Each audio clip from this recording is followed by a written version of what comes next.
Hi everyone. Concentration is very difficult to establish, especially for dementia residents who have often had chaotic thinking for months or even years.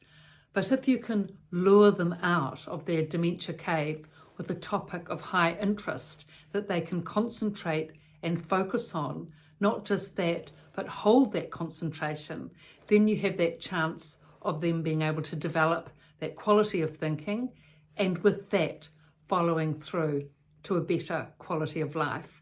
So the thinking workshops that I did with dementia residents, their focus and concentration and their topic of high interest was anything to do with positive thinking and confidence building, because they said you need positive thinking in order to be able to live here at a dementia unit. And this confidence building and positive thinking was, a great asset for them to manage in a dementia facility. So just to give some examples to you of how this worked and these workshops and the efforts that these people with dementia made. I mean, it's not easy. It is difficult to harness concentration. We all know that. If we've been scrolling for months and Netflix for weeks on end, and then we try to concentrate and read a book, it's difficult. It can be extremely difficult. So with dementia residents, it's even more difficult because they've, been in this dementia spin often for months or years. So to come out of that is a very, disorientating experience initially, until they start to experience the value of concentration and the experiences that concentration gives. I mean, the wonderful thing about concentration is that it slows down our thinking. Dementia stress or dementia spin is chaotic, speeding thinking. But when we can rechannel our thinking to focused, concentrated thinking, then the thoughts start to slow down. Then we can start to get control of our thoughts, autonomy of our thoughts, which is, a great experience. Well, we can actually get ourselves back at that point. When we have control of our thinking and autonomy of our thinking, that's when we start to experience settled within ourselves. And dementia residents say even, I feel like I'm getting myself back. So, that's marvellous for them if they can experience that. That's why the effort of this work is so worth it, because the gains are so huge if the goal can be achieved. So just to give you some statements from the residents in the thinking workshops with their efforts on concentration and focus. So this topic of the day was concentration this day. And one of the residents said, when you gain concentration, you can follow your thoughts through. And the other person said, when you have concentration, you are then able to make up your own mind. So these bejeweled one-liners, they wouldn't happen like a regular flood, but in any one workshop you might get 3 or 4 bejeweled one-liners, or quotes as I called them. But at the end of the workshop, often these workshops went for an hour and a half, and the first hour it took all that time to get the concentration and focus going.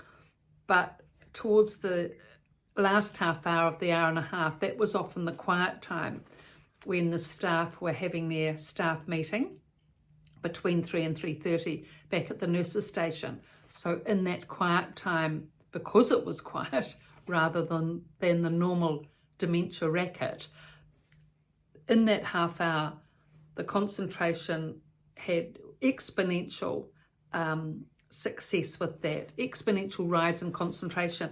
So everyone was really able to focus because it was quiet, the atmosphere was quiet, and then the statements that they came up with were a lot more forthcoming and rigorous and frequent because of the silence, physical silence, and being able to have more silence of mind to be able to concentrate. More just like a library or a church, it's much more easy to concentrate in a library or church than a chaotic dementia facility. So in this particular workshop, there was a woman, she was fabulous. a previous university lecturer in accounting, very bright. She had lots of properties and major difficulties with her family. It was a very sad story, but she was one of the leaders of the group initially. This initial group, when we first started the workshop, were very shut down and very shut off, incredibly so. It took so long to get any response at all. And it took a full year of us working on this concentration and confidence building and positive thinking for us to be able to, get any work happening at all. But in the final month of that first year, this woman came up with this incredible, deep statement, which, I'll read to you now. I've never really heard anything like it, especially from someone with dementia. And she said, "You can be disciplined when you come to the conclusion in your own mind, as you have more conviction then, but you need to be convinced."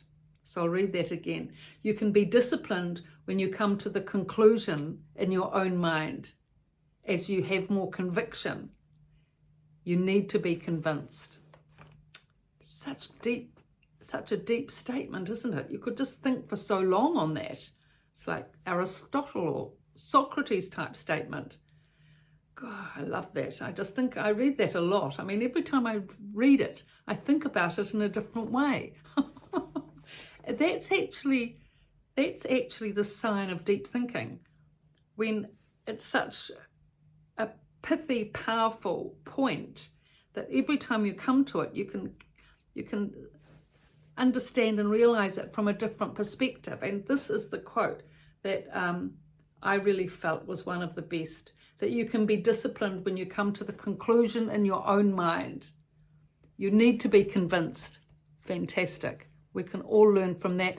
Actually, that woman, that resident, that wonderful resident, she went on to lead the group forward. She said to the group actually the following week that the group needed to have a mission statement.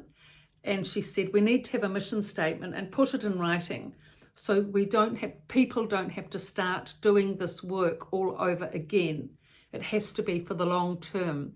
And all the residents felt that, because so much effort on their behalf was going into getting their concentration going, and the fruit of that and the difficulty of that actually, and the effort that had to go in both individually and as a group, and the attainment that was achieved, they felt it needed to be written down in a format that new dementia residents could benefit from. And indeed that was the case, because the second group coming in found it much easier to be able to link in with the dementia unit, because there was already a community established, so it was much easier to be able to integrate. But we never quite got the quotes that we did with the first group, not to that depth and detail that I've just explained to you, because by then Netflix had come in. Wonderful as Netflix is, wonderful as David Attenborough and The Crown and the animal programs are, and it is good for their thinking and their community and relationship building, socialization, but that depth of thinking you can't get unless you actually work on it on a topic that will facilitate and activate that, like confidence building and positive thinking, will really get you right down to the depths of thinking. If you as a group or as an individual work on that, as those statements prove. So time moves on, doesn't it? But anyway, the mission statement that the residents came up with, the first group: everyone is becoming much more humane. There are people who are not, but they will catch up in time.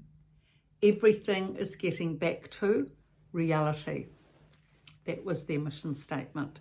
Everything is getting back to reality, and people are becoming a lot more humane. Not everyone, but they will catch up in time. Such a positive mission statement. So these are the two books, The Resident's Voice and The Resident's Rise, both from a dementia unit. They can be got on Amazon with all the information in there. Thank you for your looks and your likes and subscriptions.